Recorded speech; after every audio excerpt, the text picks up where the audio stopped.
नमस्कार. मी विजया डोळे आदिनाथ ज्योतिष चॅनल आपलं सहर्ष स्वागत करत आहे.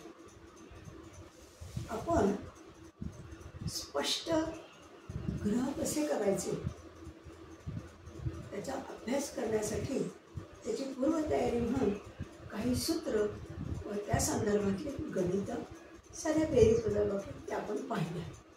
हो की नाही? सूत्रानुसार कशा पद्धतीने आपण बेरीज वजाबाकी करू शकतो हे सुद्धा आपण मागच्या भागामध्ये बघितले. तर या भागामध्ये आपण स्पष्ट ग्रह रवी, चंद्र, मंगळ, बुध, गुरु, शुक्र, शनी, राहू, केतू हे सगळे जे ग्रह आहेत 12 ग्रह हे कसे स्पष्ट करायचे ते आपण या भागामध्ये अभ्यासणार आहोत. तर सर्वप्रथम आपण मार्गी, वक्री, स्तंभी हे सगळं मागच्या भागांमध्ये बघितलेलंच आहे. मग आता स्पष्ट ग्रह करणं म्हणजे काय? जातकाचा जी जन्मवेळ असते हे आपण पाहिले. जातकाच्या जन्मवेळी ते ग्रह हा किती अंशावर आहे, कोणत्या राशीत आहे, कोणत्या कलेवर आहे, कोणत्या विकलेवर आहे, कोणत्या अंशवर आहे हे सगळं शोधणं म्हणजे स्पष्ट ग्रह करणे. म्हणून एखादा ग्रह, समजा गुरु हा ग्रह घ्या, एखादा जन्म समजा 24/6/1980 रोजी झालेला आहे, 10:30 झालेला आहे. तर त्या दिवशी पुण्यात झालेला आहे.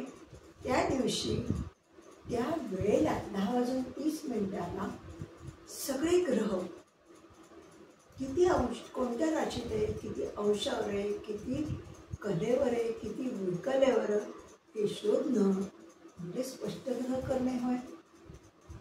आता ह्यासाठी आपल्याला इष्टकाल, इष्टगती हे सगळं दैनिक गती हे लागतं. ते पण आपण बघूया. तर इष्टकाल म्हणजे काय? इष्टकाल म्हणजे काय? आता समजा एखाद्याचा जन्म, आता आपण 10:30 घेतलाच, समजा 10:30 जन्म आहे सकाळी. म्हणजे गणिताच्या भाषेत काय म्हणणार? 10:30 हो की नाही? आपण हे पाहिलेलं आहे.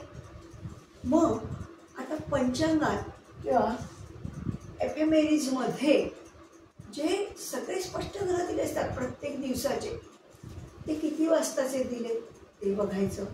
काही वेळेला सकाळी 5:30 दिलेले असतात, बहुतेक वेळेला 5:30 असतात आणि काही जण रात्री 12 देतात, म्हणजे 0 तासाचे. मग ते बघायचं आणि जन्मवेळेतून 5:30 आहेत ना ते ग्रह, म्हणून 5:30 म्हणजे 5 तास 30 मिनिटं वजा करायचे म्हणजे आपल्याला इष्टकाल मिळतो. म्हणजे 10:30 म्हणजे काय? आपलं 10 तास 30 मिनिटं वजा किती झाले? 5 तास 30 मिनिटं. 30 गेले, 10तून 5 गेले 5, म्हणजे 5 तास हा इष्टकाल झाला. आलं का लक्षात? तर जन्मवेळ जी आहे आपली ती तासात करून घ्यायची. ते आपण गणित आधी बघितलंच आहे. कसं मांडायचं? 10:30 हे कसं म्हणतो? मध्ये मांडतो. गणिताच्या भाषेत आपण काय म्हणतो? 10:30 10 तास 30 मिनिटं असं मांडतो. आणि हे कितीचे पंचांगात किंवा एफएमएरीजमध्ये कितीचे स्पष्ट ग्रह दिलेत? सगळे ग्रह दिलेत रवीपासून प्लुटोपर्यंत. ते कितीचे दिले? सकाळी 5:30. म्हणून आपण त्याच्यातनं 5:30 सकाळचे 5:30 हे वजा करूयात. म्हणजे 10 तास 30 मिनिटं वजा 5 तास 30 मिनिटं किती उरले? तो झाला इष्टकाल. एका लक्षात इष्टकालाचं उदाहरण. तसंच आपण मार्गी पाहिलं, स्तंभी पाहिलं आणि वक्री पण पाहिलं. तर मार्गी म्हणजे काय? आता आपण ना सगळं बघितलं, पण ह्या पंचांगामध्ये हा ग्रह मार्गी आहे का वक्री आहे हे कसं कळणार? तर ज्या वेळेला ग्रहाची पुढील म्हणजे तारीख मागच्या तारखेपेक्षा जास्त असते, तेव्हा तो मार्गी आहे असं म्हणायचं. म्हणजे उदाहरणार्थ 12 तारखेला, कोणती 12 तारीख धरा, 12 फेब्रुवारी 2009 म्हणा, काही म्हणा, 2009, 12 फेब्रुवारी 2009 जे जे रवी चंद्र मंगळ या सगळ्या ग्रहांचे अंश आहेत. आता समजा, आता तुम्हाला माहीत आहे रवी चंद्र तर कधीच वक्री होत नाहीत, ते कायमच मार्गी असतात, हो की नाही. आणि राहू आणि ही केतू कायम वक्री असतात, ते कधीच मार्गी नसतात. त्यामुळे आपण गुरुचं उदाहरण घेऊ, शुक्राचं उदाहरण घेऊयात. समजा गुरु हा 12 तारखेला 4थ्या राशीत 10 अंश 5 कला 15 विकलावर आहे. किती तारखेला? 12 तारखेला. पण 13 तारखेला काय होईल? त्याच राशीत विकला आणि अंश किती? 10च्या ऐवजी 10 अंशच आहे, पण कला आणि विकला बदलल्या, त्याच्यापेक्षा मोठ्या झाल्या. काय झालं? तो ग्रह मार्गी आहे. आणि वक्री असेल तर काय? वक्री असेल तर ग्रहाच्या पुढील दिवसाच्या पेक्षा मागील हा कमी असतो, म्हणजे लहान असतो म्हणायचं, कमी असतो म्हणा, लहान असतो म्हणा. वक्री असताना कसं होईल? एखाद्या ग्रहाचा गुरुला समजा 10वी रास आहे आणि 10 अंश 9 कला 9 विकल्यावर आहे, आणि ज्या तारखेला आहे तो समजा 12 तारखेला आहे, तो 13 तारखेला काय असेल? त्याच्यापेक्षा छोटा असेल. या अंश कला त्याच्यापेक्षा कमी असतील, मोठ्या म्हणजे आधीच्या दिवसापेक्षा नंतरच्या दिवसाला कमी असतील, न वाढता कमी होत जातील. तेव्हा तो ग्रह वक्री आहे असं समजावं लागेल. आपण वक्री मार्गी हे सगळं शिकलोय, पण आता पंचांगात हे कसं बघायचं, हा मार्गी आहे का वक्री आहे ते बघण्यासाठी मी तुम्हाला एक्सप्लेनेशन देते. आणि दैनिक गती म्हणजे काय? दैनिक गती म्हणजे 24 तासातली गती. थोडक्यात दैनिक म्हणजे दिवसाची. ती दैनिक गती म्हणजे कशी? आता 13 तारखेला गुरु हा 10व्या राशीत 10 अंशावर आहे, 0 कला 0 विकलावर आहे, पण तो पुढच्या दिवशी त्याच राशीत पण 10च्या ऐवजी 11 अंशावर आहे आणि 9 कलांवर आहे. तर मग ह्यातला जो फरक आहे ही दैनिक गती झाली. हे मी तुम्हाला या बोर्डवर एकदा एक्सप्लेन करून दाखवणार आहे सगळं. ते तुमच्या आणखीन लक्षात येईल. त्याला दैनिक गती म्हणायची. म्हणजे अलीकडच्या दिवसातनं, या मोठ्या दिवसातनं लहान दिवसाच्या वजाबाकी होणं, किती अंशावर आहे, किती कलेवर आहे, त्याच्यातनं त्या कला विकला मायनस करणं, वजा करणं, आणि जी ती येईल ती दैनिक गती आहे. म्हणजे एका दिवसातली 24 तासातली ती गती झाली, म्हणून त्याला दैनिक गती म्हणतात. असे सगळे ग्रहांची दैनिक गती काढावी लागते. म्हणजे 24 तासाची गती काढतो. 24 कला नाही, मिनिटात सांगा. 1440. 24 तास गुणिले 60, 1440 मिनिटांचा 24 तास होतात. त्याची गती कशी काढणार? ती अशीच काढणार आपण. कशी काढणार? 24 तासाला जर ती गती आली आहे किती, 1 अंश 2 अंश काय आहे 1440, म्हणजे 24 तास म्हणजे 1440 मिनिटांना जर ती गती दैनिक गती आली आहे, तर आपल्या जन्मवेळाचे किती हे झाले, 5 तास राहिले होते ना. मग 5 तास गुणिले 60 मिनिटं, 6 म्हणजे 30, 300 मिनिटांना किती, असं त्रैराशिक मांडून त्यांची आपल्याला इष्टकालाची गती पण काढता येते. इष्टकाल, इष्टगती, मार्गी, वक्री, दैनिक गती हे स्पष्ट ग्रह करताना आपल्याला लागणार आहे. आणखीन एक वक्री आणि मार्गी याच्यासाठी सुद्धा प्लसची खूण, बेरजेची खूण, म्हणजे मार्गी तो ग्रह मार्गी आहे आणि मायनसची खूण, वजाबाकीची खूण म्हणजे तो ग्रह वक्री आहे. तर आता मी तक्ता लावते तर त्याद्वारे तुम्हाला आणखीन जास्त कळेल. मी तक्ता लावते. स्पष्ट ग्रह. जातकाच्या जन्मवेळी प्रत्येक ग्रह किती अंशावर आहे हे शोधणे म्हणजे स्पष्ट ग्रह करणे होय. इष्टकाल व जन्मवेळेचे स्पष्ट ग्रह शोधणे. आता ते बघू. पंचांग व एफेमेरिजमध्ये प्रत्येक दिवसाचे सर्व ग्रह राशी चक्रात किती अंशावर स्थित आहेत ते दिलेले असते. त्यात ते ग्रह कोणत्या वेळेचे म्हणजे पहाटे 5:30चे किंवा रात्री 12चे म्हणजे 0 तासाचे वाजेचे दिलेले आहेत ते आधी पाहावायचे. ही दिलेली वेळ व जन्मवेळ यातील येणारा फरक म्हणजे इष्टकाल. उदाहरणासाठी वापरलेल्या एफेमेरिजमध्ये स्पष्ट ग्रह पहाटे 5:30चे दिलेले आहेत. जन्मवेळ 15:45 वजा एफेमेरिजमधील वेळ 5:30 म्हणजे 5:30. इष्टकाल किती आला? 10 तास 15 मिनिटं. पंचांगात किंवा एफेमेरिजमध्ये सकाळी 5:30चे दिलेत ना, म्हणून आपण काय वजा केलं? जी जन्मवेळ आहे त्याच्यातनं ते 5:30 तास मिनटं 5 तास 30 मिनटं वजा केले. मग जे उरेल ते इष्टकाल होय. मार्गी ग्रह. या ग्रहाची पुढील दिवसाची अंशस्थिती आधीच्या दिवसापेक्षा मोठी असेल तर तो ग्रह मार्गी आहे असे समजते. आता वक्री ग्रह. ग्रहाच्या पुढील दिवसाची अंशस्थिती आधीच्या दिवसापेक्षा लहान असेल तर असा ग्रह वक्री आहे.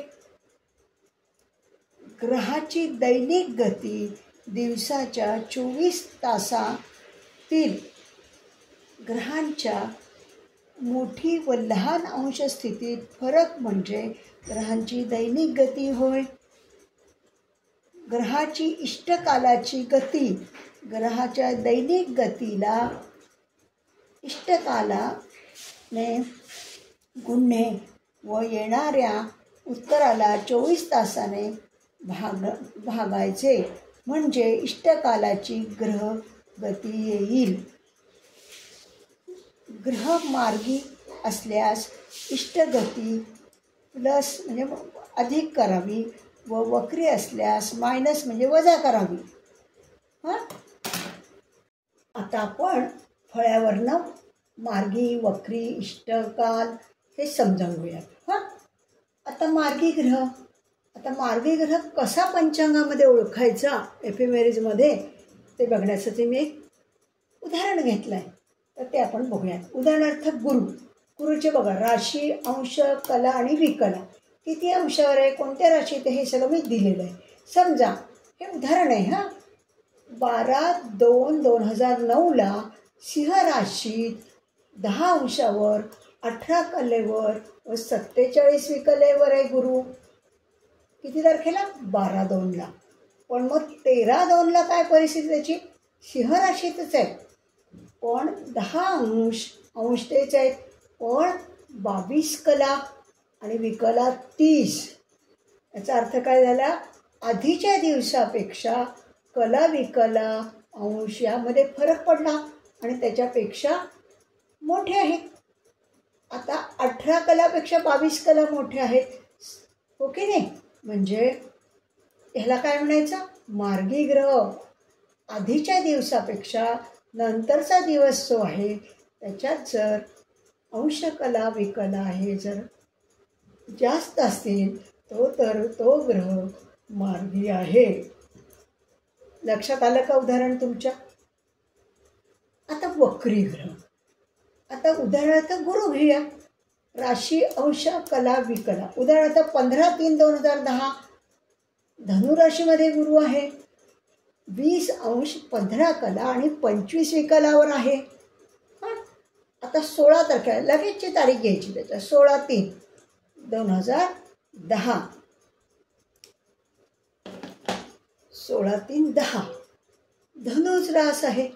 20च अंश आहे पण कला मात्र 15च्या ऐवजी 10 कला झाल्या आणि 25 विकलांच्या ऐवजी 10 विकला झाल्या. म्हणजे आज हा 15 तारखेनंतरची 16 तारीख आली, त्याला मात्र जास्त होण्याच्या ऐवजी अंश कला विकला कमी झाल्या. म्हणजे तो ग्रह वक्री आहे असं समजावं म्हणून मी हे उदाहरण तुम्हाला दाखवलं. येतंय का लक्षात? हां, आता इष्टकाल म्हणजे काय ते बघा. 25/10/2020 तारीख घेतली आपण, उदाहरणासाठीच घेतली. 6:30 संध्याकाळचे वेळ आहे. आता पंचांगानुसार काय आहे, सकाळी 5:30चे काय दिले असतात, स्पष्टग्रह, सगळे स्पष्टग्रह आहेत, पण ते सकाळी 5:30चे आहेत. म्हणून काय करावं लागेल आपल्याला, आधी 6:30 म्हणजे किती लिहिणार तुम्ही, म्हणजे संध्याकाळचे 6:30 म्हणजे 18:30 लिहिणार आपण. मग 18:30 वजा 5:30 म्हणजे 5 तास 30 मिनटं वजा केले, बरोबर किती राहिले, 13 तास. हा काय झाला इष्टकाल. ह्या तारखेचा ह्या वेळेचा इष्टकाल काय झाला, 13 तास. येतंय का लक्षात? जी वेळ असेल ती आपण आता 6:30, 13 पासून 6, 13, 14, 15, 16, 17 आणि 18:30. ओके, म्हणजे 18 तास 30 मिनटं आपण म्हणणार. त्याच्यातनं वजा काय केले, 5:30 म्हणजे 5 तास 30 मिनटं वजा केले, किती राहिले, 13 तास राहिले. मग इष्टकाल काय झाला, 13 तासाचा इष्टकाल झाला. आता त्याचं मिनिटात रूपांतर किती होईल, 13 तास गुणिले 60 मिनटं, बरोबर किती झाले, 780 मिनटं. कळलं का तुम्हाला, मार्गी, वक्री, इष्टकाल. आता आपण दैनिक गती आणि इष्टकाल ग्रहाची गती हे पण बघूयात. 1-2 मिनिटात आपण ग्रहाची दैनिक गती कशी उदाहरणाने मी तुम्हाला दाखवते. दिवसाच्या 24 तासातील ग्रहाच्या मोठी व लहान अंश यातील फरक म्हणजे ग्रहाची दैनिक गती होय. आता उदाहरणार्थ गुरु 25 तारखेला 24 तारखेला असं दोन्ही आहे. रास अंश कला आणि विकला, चौथी रास कर्क अंश 25 कला, 25 अंश कला 15 आणि विकला 20. हे 25 तारखेचं त्याचे गुरुचे रास अंश कला झाले. आता 24 तारखेला बघू. 4 चौथी रास म्हणजे कर्क रास, 25 अंश 10 कला आणि विकला पण 10. म्हणजे ह्याच्यातला हा 24 तासातला फरक आहे. किती फरक पडला बरं, ह्याच्यातनं मोठ्या ह्याच्यातनं लहान, 25च्या ह्याच्यातनं 24 तारखेचे अंश कला वजा करायचे. 20तून 10 गेले, 10 राहिले, 10 विकला. 15तून 10 गेले, 5 राहिले, 25 म्हणजे 5 कला 10 विकला. हे काय झालं, 24 तासाची दैनिक गती झाली गुरुची. मग आता 5 अंश ह्याच्यातनं आपण विकलेत रूपांतर करून घेऊ. 5 गुणिले 60 म्हणजे किती झाले, 300 अधिक 10 विकला ॲड केल्या म्हणजे 310 विकला झाल्या. 24 तासात त्याची गती काय झाली गुरुची, 310 विकला झाल्या. आता आपण ग्रहांची इष्टकालाची म्हणजे ग्रहाची गती. आता समजा जन्म वेळ 10:30 आहे आणि पंचांगाचे किती असतात, 5:30 तास सकाळी, म्हणजे 10 तास 30 मिनटं वजा 5 तास 30 मिनटं किती राहिले, 5 तास. 5 तास गुणिले 60 बरोबर झाले 6 6 पंचे 30, 300. 300 काय झालं, मिनटं झाले. आलं का लक्षात?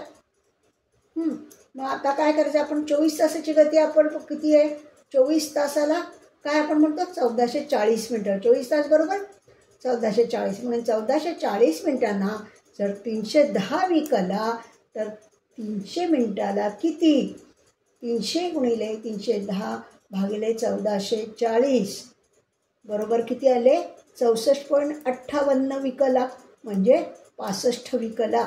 मग 65 विकलाचे आपण कलेत रूपांतर केले तर एक कला 5 विकला असं त्याचं रूपांतर झालं. ते गुरुची इष्टगती काय झाली? एक कला 5 विकला. ही काय झाली? गुरुची इष्टगती झाली.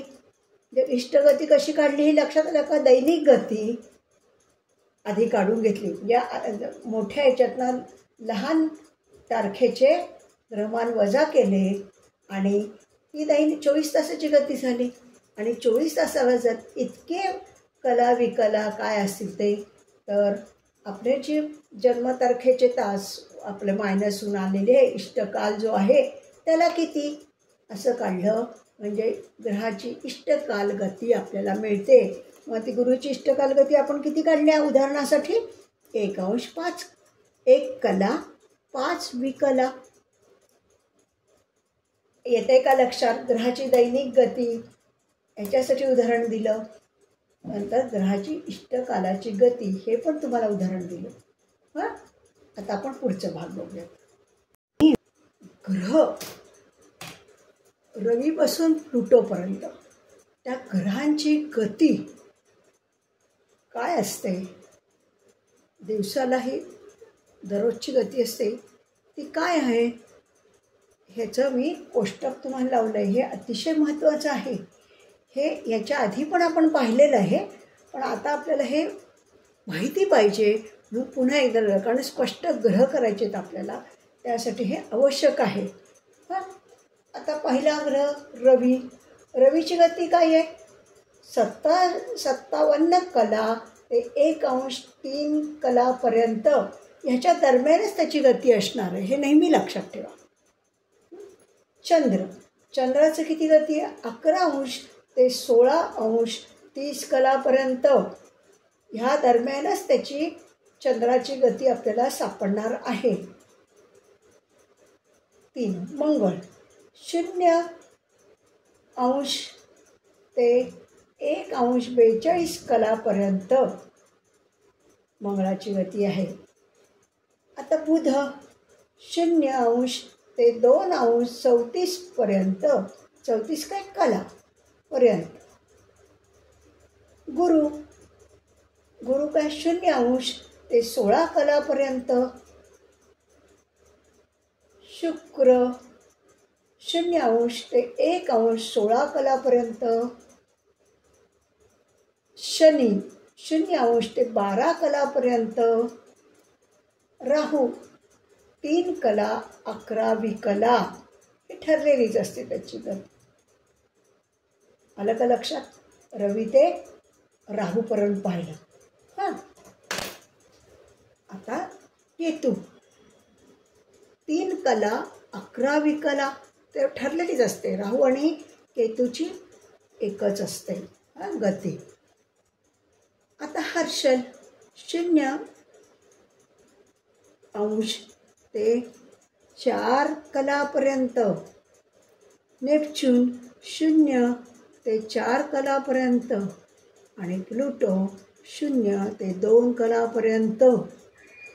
म्हणजे ह्यांची गती जी आपण आता काढणार आहोत, दैनिक गती बघतो की नाही आपण आत्ता पाहिलं, ती किती असेल ते ह्याच्या दरम्यानच असली पाहिजे ती गती. क्वचित वेळेला असं होतं की काही विकलांनी कमी जास्त होऊ शकते, कमीपेक्षा जास्त होऊ शकते, पण फार क्वचित वेळेला. हा तक्ता अतिशय महत्त्वाचा आहे. आलं का लक्षात? हां, आज आपण स्पष्ट ग्रह करण्यासाठी लागणारी जी पूर्वतयारी होती ती आज पूर्ण केलेली आहे. आपण आज मार्गी ग्रह, वक्री ग्रह हे पंचांगात कसे बघायचे,